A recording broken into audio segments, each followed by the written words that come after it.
Guys welcome to our channel Telugu audio stories with మైత్రి.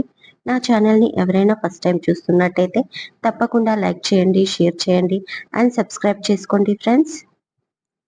ముడిపడని వీడని బంధం part 12. ఇక లేట్ చేయకుండా స్టోరీలోకి వెళ్ళిపోదామా ఫ్రెండ్స్. అలా బతికిన వాళ్లకు మాత్రం మంచిది జరుగుతుందా బామ్మ? ఇదిగో ఈ కావ్య గురించే మాట్లాడుకుందాం. తల్లిదండ్రులకు ఎదురు చెప్పదు, ఎంత కష్టమైనా భరిస్తుంది, చాలా పద్ధతిగా బతుకుతుంది. చిన్నప్పటి నుంచి చూస్తున్నా తనని. ఈ కాలంలో తనలా ఎవ్వరూ ఉండలేరు. నేను కూడా. వెళ్ళిపోయిన సాహితీ హ్యాపీగానే ఉంది, ఈ నిందలు మోయకుండా, వినకుండా, చూడకుండా. కానీ తన చెల్లెలు చేసిన తప్పుకి వాళ్ళ బంధువుల్లో అందరూ తనని తిడుతున్నారు. ఇక న్యాయానికి లోకం ఎక్కడుంది బామ్మ? అంటుంది సుప్రియ బాధగా. ఆ మాటలు విని శాంతమ్మ సైలెంట్ గా ఉండిపోతుంది. అప్పుడే వచ్చిన కస్తూరి, వసుధ, సురేంద్రలు సుప్రియ మాటలు విన్నారు. వాళ్ళని చూడగానే కావ్య కళ్ళు తుడుచుకుంది. అంతలోనే బాబు వామిటింగ్ చేశాడు అంటూ గాబరా పడుతూ వచ్చింది అను. కావ్య బాబు దగ్గరికి వెళ్తుంది. అప్పటికే బాబు వామిటింగ్ చేసి గట్టిగా ఏడుస్తూ ఉంటాడు. వాడిని కావ్య ఎత్తుకుంటుంది. అందరూ బాబుని టెన్షన్ తో చూస్తూ ఉంటారు. బాబును ఊడుకోబెడుతుంది కావ్య. కావ్య దగ్గర సైలెంట్ అయిపోతాడు బాబు. వెంటనే వాడికి ఫేస్ క్లీన్ చేసి జో కొడుతుంది. బాబు కాసేపటికి అలసటగా నిద్రపోతాడు. హాస్పిటల్ కి వెళ్దామన్నయ్య అంటాడు సురేందర్ బాబు పడుకునేసరికి భయంతో. పర్వాలేదు సురేంద్ర, వామిటింగ్ చేయగానే పిల్లలు అలసిపోతారు. కాసేపు పడుకొని లేచాక పాలు తాగిద్దాం. ఏం, నేను కరెక్ట్ గానే చెప్పానా కావ్య అని అడుగుతుంది కస్తూరి. అవునా ఆంటీ అంటూ, అంకుల్ మీరు టెన్షన్ పడకండి, బాబు బాగానే ఉన్నాడు అంటుంది కావ్య. అంతలోనే ఒక రూమ్ తీసుకుంటాడు కళ్యాణ్, గుడిలోనే పక్కన బాబుని పడుకోబెట్టడానికి. బాబుకి ఏమైనా తినిపించారా అను? సడన్ గా వామిటింగ్ ఎందుకు చేశాడు? రూమ్ కు వెళ్తూ అడుగుతుంది కావ్య. అన్నయ్య తీర్థం ఒక గ్లాస్ కోకోనట్ వాటర్ తాగించాడు, అవి తాగిన వెంటనే వామిటింగ్ చేశాడు అంటుంది. వాట్? ఎక్కడ మీ అన్నయ్య అని కోపంగా బాబుని ఎత్తుకొని వెనక్కి తిరిగి దూరంగా ఉన్న కళ్యాణ్ దగ్గరికి వెళ్తుంది కావ్య. అసలు బుద్ధుందా మీకు? బాబుకి కొబ్బరి నీళ్లు తాగిస్తారా? అందుకే వాడు వామిటింగ్ చేశాడు. ఆల్రెడీ లంగ్స్ లో నిమ్ము ఉంది వాడికి.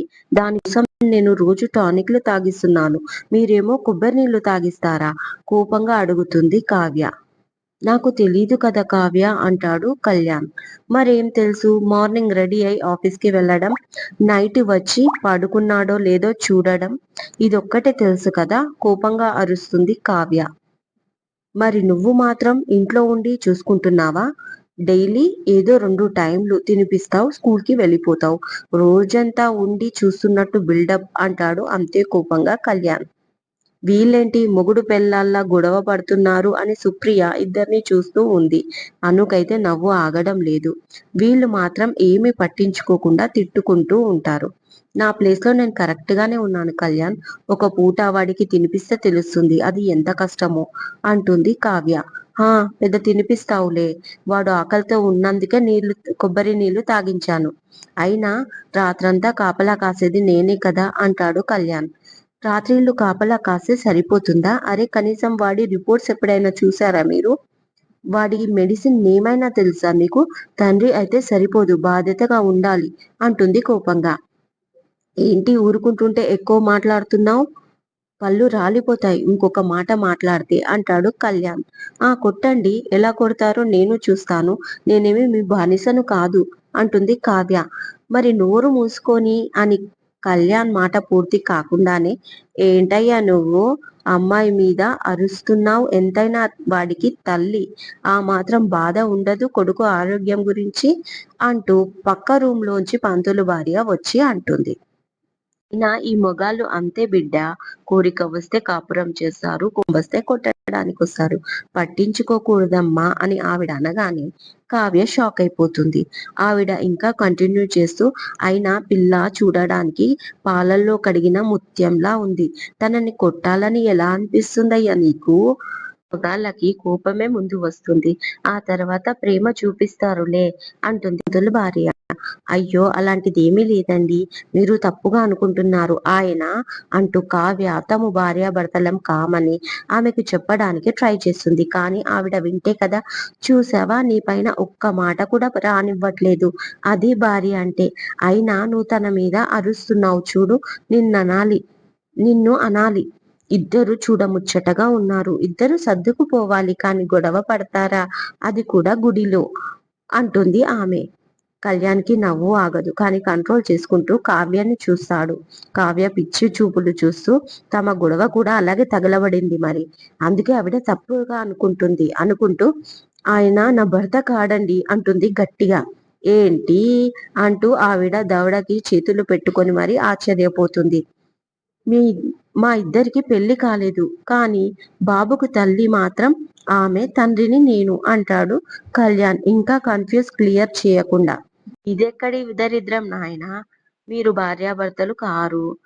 కానీ పిల్లోడు మాత్రం పుట్టేశాడా? ఇదెక్కడిది విడ్డూరం? ఆశ్చర్యపడుతూ అడుగుతుంది ఆవిడ. ఆమెకు సమాధానం ఏం చెప్పాలో తెలియక చస్తున్న కావ్యకి ఇంకా ఆవిడని కన్ఫ్యూజ్ చేస్తూ కళ్యాణ్ చెప్తున్న అబద్ధాలకి కోపం పెరిగిపోయింది కళ్యాణ్ మీద. కోపంగా కళ్యాణ్‌ని చూస్తూ రూమ్ లోకి వెళ్ళిపోతుంది కావ్య. ఆవిడకి ఏమీ చెప్పలేక. అంటే పోయిన సంవత్సరం అధిక మూడాలు వచ్చాయి కదా, పెళ్లి వాయిదా వేశారు. ఏదో కవర్ చేసింది సుప్రియ. పెళ్లికి మూడాలు వచ్చాయి, మరి శోభనానికి? దానికి ముహూర్తాలు అవసరం లేదా? కలికాలం అంటే ఇదేనేమో. ఇప్పుడైనా పెళ్లి చేసుకుంటారా లేక ఆ బుడ్డోడికి చెల్లెల్ని తెస్తారా అంటూ వెళ్ళిపోతుంది కోపంగా పెద్దావిడ. వెంటనే అను నవ్వుతూ అన్నయ్య వదిన అలిగి రూమ్ లోకి వెళ్ళిపోయింది అంటూ రూమ్ వైపు చేయి పెట్టి చూపిస్తుంది పాత సినిమాలో హీరోయిన్ లా ఓవర్ యాక్షన్ చేస్తూ. నువ్వు ఓవర్ యాక్షన్ చేస్తే మాడు పగులుద్ది అని చెయ్యి వేలు చూపించి నవ్వుతూ వెళ్ళిపోతాడు కళ్యాణ్ అక్కడి నుంచి. ఆ తర్వాత సుప్రియ, అనూష నవ్వుతూ కడుపు పట్టుకొని కావ్య దగ్గరికి వెళ్తారు. నాన్ స్టాప్ గా 10 నిమిషాలు పడి పడి నవ్వుతారు. కావ్య మాత్రం సీరియస్ గా చూస్తుంది వాళ్ళని. కావ్య, సుప్రియ, అను పదండి. అక్కడ అందరూ తినేశారు, మనమే ఉన్నాం అంటూ వస్తుంది వసుధ. నాకు ఆకలిగా లేదు ఆంటీ. అను ప్రియని తీసుకెళ్ళు, మీరిద్దరు కలిసి తినండి అంది మూడ్ ఆఫ్ గా కావ్య. ఏమైంది అని కళ్ళతోనే అడుగుతుంది వసుధ అనుని. అది అన్నయ్య వదిన అని ఆగి కావ్యని తిట్టాడు అంటుంది. ఏయ్ అను, అదేం లేదు ఆంటీ, నాకు నిజంగానే ఆకలి లేదు అంటుంది కావ్య మళ్ళీ. ఎందుకు తిట్టాడు? సరే నేను మాట్లాడతాను వాడితో పద అంటుంది వసుధ. లేదా ఆంటీ అంటుంది కావ్య. బాబు వామిటింగ్ చేసినందుకా? ఇవన్నీ మామూలే కావ్య, మనసు మీదికి తెచ్చుకోకు. నిద్ర లేచాడంటే మళ్ళీ నిన్నే ఆట ఆడిస్తాడు. కొంచెం తిను. అన్నదానం దగ్గర తినడం మంచిది, వద్దు అనకూడదు. అహంకారం అనిపించుకుంటుంది.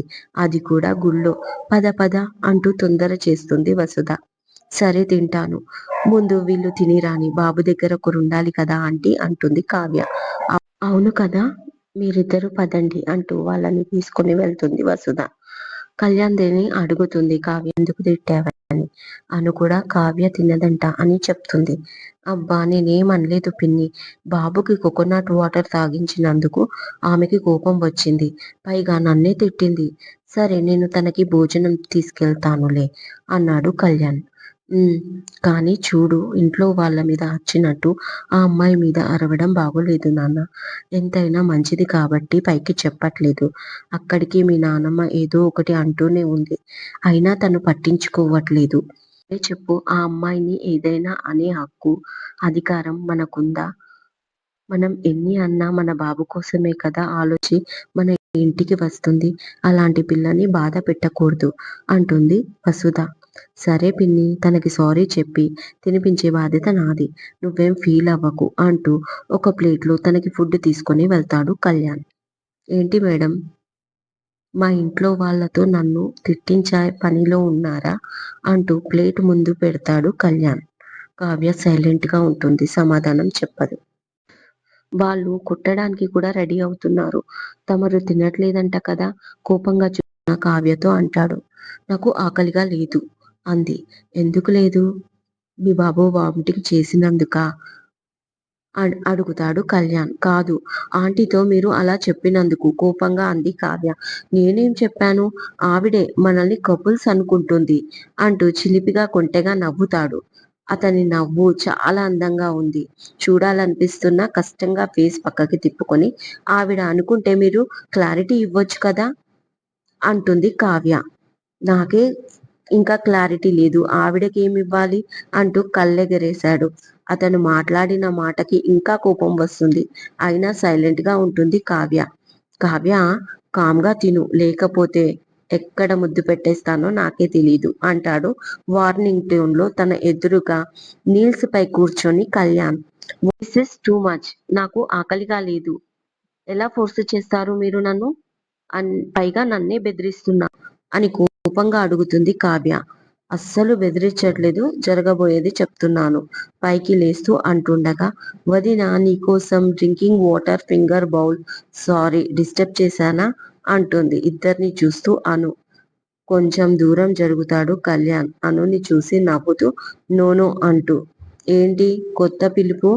కోపంగా అడుగుతుంది కావ్య. నేను క్యారెక్టర్లోకి వెళ్ళిపోయాను వదినా అంటుంది అను. వావ్ సూపర్ అన్నాడు కళ్యాణ్ చెల్లెలికి సపోర్ట్ చేస్తూ. థ్యాంక్స్ అన్నయ్య అని. వదిన, నువ్వు తిను, మళ్ళీ బాబు లేస్తాడు అంది. కోపంగా చూస్తుంది ఇద్దరిని. నవ్వుకుంటారు వాళ్ళు.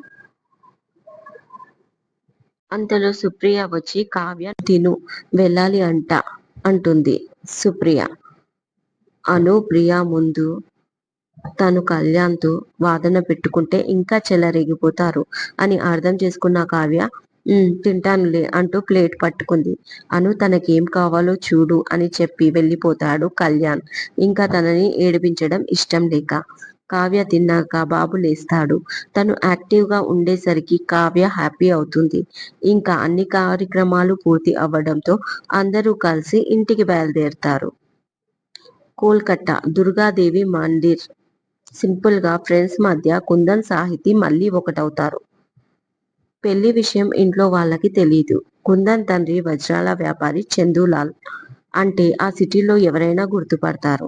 వంశపారంపర్యంగా వస్తున్న వ్యాపారాన్ని చూసుకుంటూ మంచి పొజిషన్ లో ఉన్నారు. కుందన్ కి ఒక అన్నయ్య హీరా, ఒక చెల్లెలు సొనాలి ఉంది. తమ్ముడికి పెళ్లి జరుగుతున్న విషయం తెలుసుకున్న హీరా నలుగురిని వెంటేసుకొని కోపంగా గుళ్ళోకి వస్తాడు. అప్పటికి పెళ్లి ఘట్టం పూర్తవుతుంది. అది చూసి సాడ్ గా ఫేస్ పెట్టుకొని, ఎందుకురా ఇలాంటి పిచ్చి పని చేశావు, అది కూడా ఒక పెళ్ళైన అమ్మాయి కోసం అంటూ కోపంగా సాహితిని చూస్తాడు హీరా. సారీ అన్నయ్య అన్నాడు కుందన్ తల వంచుకొని. పిచ్చి పట్టిందిరా నీకు అని అరిచాడు హీరా. నో అన్నయ్య, తనంటే నాకు చాలా ఇష్టం, నా కోసం అందర్నీ వదిలేసి వచ్చింది అన్నాడు కుందన్. ఇదండి ఇవాళటి ఎపిసోడ్. ఈ ఎపిసోడ్ మీకు నచ్చినట్టయితే తప్పకుండా కామెంట్ చేయండి, అలాగే లైక్ చేయండి, షేర్ చేయండి, సబ్స్క్రైబ్ చేసుకోండి ఫ్రెండ్స్. మరో మంచి ఎపిసోడ్తో మీ ముందు ఉంటాను. మైత్రి.